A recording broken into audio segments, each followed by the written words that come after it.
मातृभूमि की जय। आज हमारे कांग्रेस के युवराज राहुल गांधी जी ने फिर प्रेस कॉन्फ्रेंस की और मणिपुर को फिर से उन्होंने दोहराया।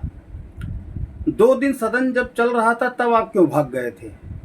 आपकी जो मीटिंग लगती है आपको पहले बता दी जाती कि साहब इस दिन मीटिंग लगनी है, आपको उस दिन रुकना था। जनता जनार्दन आपको वोट इसलिए कहनी, चाहे केरल से चुनाव लड़िए, चाहे अमेठी कहीं से भी, दुनिया किसी कोने से चुनाव लड़िए, आपको जो मत मिलता है वो जनता जनार्दन के हित के लिए मिलता है। जो पैसा लोकसभा राज्यसभा के पर खर्च होता है वो जनता जनार्दन का पैसा होता है।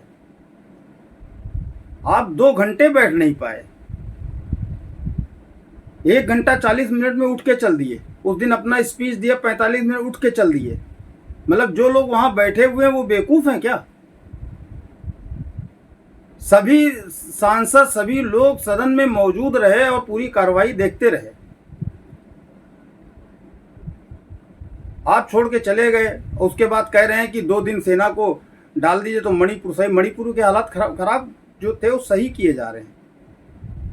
आपको हमारे गृह मंत्री का बयान तो सुनना चाहिए था, उसमें रुक करके वहां बैठते और सुनते। अगर कहीं कुछ गलत लगता तो आज पे अपना प्रश्न उठाते। ऐसे नहीं चलता जैसे आप चला रहे हैं। सदन की अपनी गरिमा होती है, चाहे लोकसभा हो चाहे राज्यसभा हो। अभी देख रहे थे आपके सांसद संजय सिंह बोल रहे थे कि जो है 56 बार जेल चलाऊंगा, 156 बार चला जाऊंगा, इतनी बार चला जाऊंगा, हाँ, मगर मैं कोई दूध पीता बच्चा नहीं हूं। तो कौन कह रहा दूध पीते हुए बच्चे हो? चच्चे हो भैया, चाचा हो चाचा।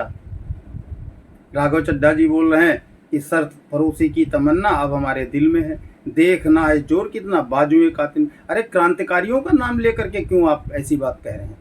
आप कोई क्रांतिकारी नहीं है। क्रांतिकारियों ने जितने कष्ट सहे हैं उसके 1 बूंद कष्ट सह लेंगे तो छोड़ देंगे राजनीति करना। उन्होंने अपने परिवारों को गवा दिया। उनके परिवारों से पूछो। जो दंगे होते हैं उसमें ये नहीं देखा जाता किसके परिवार का व्यक्ति फंस गया है। दंगाई जो मिलता है उसको मारपीट के बहा देते हैं।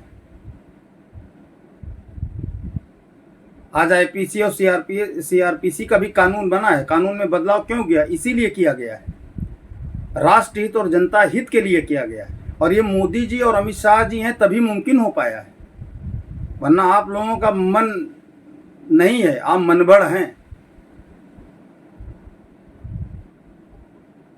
कश्मीर में ब्राह्मणों को काट डाला गया, इतना बड़ा नरसंहार हुआ, कश्मीर फाइल पिक्चर आई, उस समय आप क्या कर रहे थे? उस समय क्यों सेना को नहीं भेज दिया आपने?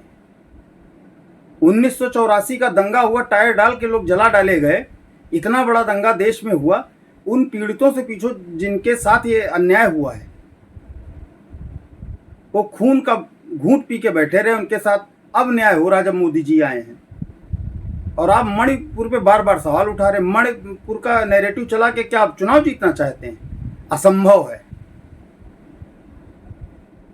ये संभव तभी हो पाता जब देश में इतना हाईटेक मीडिया ना होता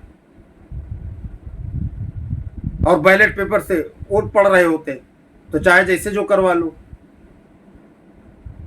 अब नहीं हो पाएगा।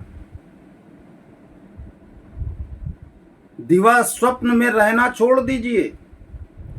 जनता अगर वोट दे रही, राज्यसभा कैसे चुन के आता सबको पता है, मगर जो सांसद चुन के आता है वो जनता जनार्दन आपको मत देती है।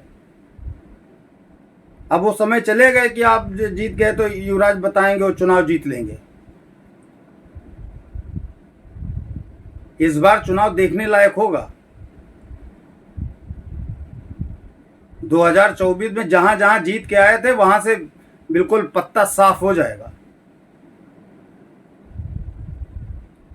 मजा तो तब आएगा जैसे हमारे अटल जी पे कटाक्ष किया तो हम दो हमारे दो। अगर 1 सीट आई तो समझ में आएगा। आप लोग सदन की गरिमा नहीं समझ रहे हैं। सदन की गरिमा देखिए। आप उत्तर प्रदेश में देखिए हमारे योगी जी महाराज का शासन है, किस तरीके से पक्ष विपक्ष सुन रहा था, क्या जवाब दे रहे थे। कटाक्ष भी किए जा रहे थे तो कोई हाय हुल्ला नहीं मच रहा था। सदन तो यहां भी चल रहा था, यहां भी लोग सुबह से लेकर शाम तक सदन में जब तक चलता बैठे रहते हैं, कोई उठ के नहीं भागता है।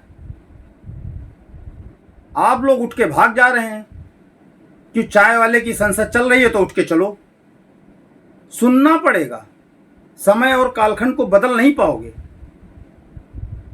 आपका समय चला गया है और आप जिस समय को वापस लाना चाहते हैं वो नवनिर्मित भारत में कभी वापस नहीं आएगा। चाहे जितना नैरेटिव चला लीजिए, जीवन पर्यंत वापस नहीं आएगा। और गलतियों का दंड निश्चित होता है जिससे कोई व्यक्ति बच नहीं पाता है। Wait and watch. मातृभूमि की जय।